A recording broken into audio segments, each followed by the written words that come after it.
संविधान बचाव संघर्ष समितीतर्फे कलेक्टर ऑफिसच्या समोर त्रिमूर्ती चौकात ईव्हीएम हटाव देश बचाव या मागणीकरिता आंदोलन करण्यात आले। त्याचप्रमाणे प्रतिकारात्मक ईव्हीएम मशीन फोडले। या प्रसंगी संविधान बचाव संघर्ष समितीचे अध्यक्ष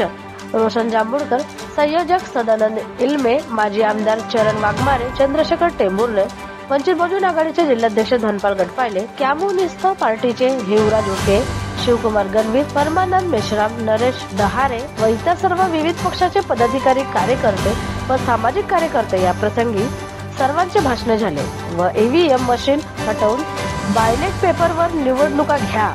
ओबीसी जातीय जनगणना करा अशा विविध मागण्या त्या निवेदन जिल्हाधिकारी यांनी देण्यात आले। या प्रसंगी रोशन जांभूळकर, सदानंद इल्मे, अचल मेश्राम, चंद्रशेखर टेंभुर्णे, वंचित बहुजन आघाडीचे डीजी रंगारी, सूर्यकांत हुमने, ज्ञानचंद जांभूळकर, शशिकांत भोयर, परमानंद मेश्राम, भैयाजी लांबट, सूर्यकांत हुमने, गोपाल शेलोकर, रूपचंद रामटेके, सुभद्रा झंझाट, अजबराव चिचामे व सर्व पक्षाचे कार्यकर्ते व सामाजिक कार्यकर्ते या प्रसंगी उपस्थित।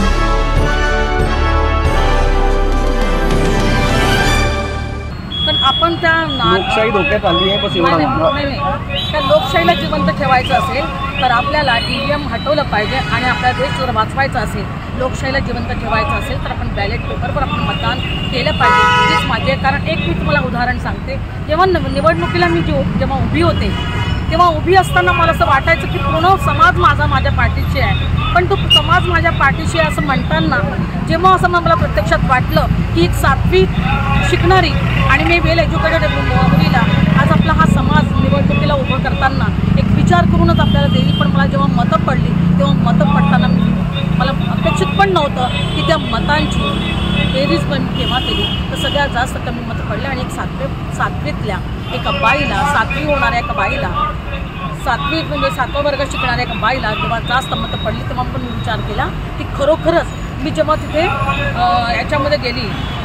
जेव्हा बूथवर गेले तर बूथवर जेव्हा ते मतदान पेटी जिथे ठेवलेली होती, ईव्हीएम मशीन जेव्हा तिथे ठेवलेली होती तिथे नेमकं अंधार होता आणि अंधार असताना सगळी लोकं जी पण यायची ती मतदान करून चालली जायची, पण ते मतदान वेगळ्या याच्याला पडलं होतं। तेव्हा मला विचार पडला की खरोखरच आज बॅलेट पेपर जर असता तर निश्चितच आज वेगळं चित्र दिसलं असतं आणि म्हणून मला एक शेवटच्या क्षणी मी सांगते की ईव्हीएम नक्कीच दूर झालं पाहिजे, ईव्हीएम मशीनला आपण दूर केलं पाहिजे आणि बॅलेट पेपर आणलं पाहिजे, तर निश्चितच एक लोकशाहीला जिवंत ठेवण्याचं एक दिवस आपण करू शकेल आणि लोकशाही जिवंत एवढंच मी सांगू इच्छितो।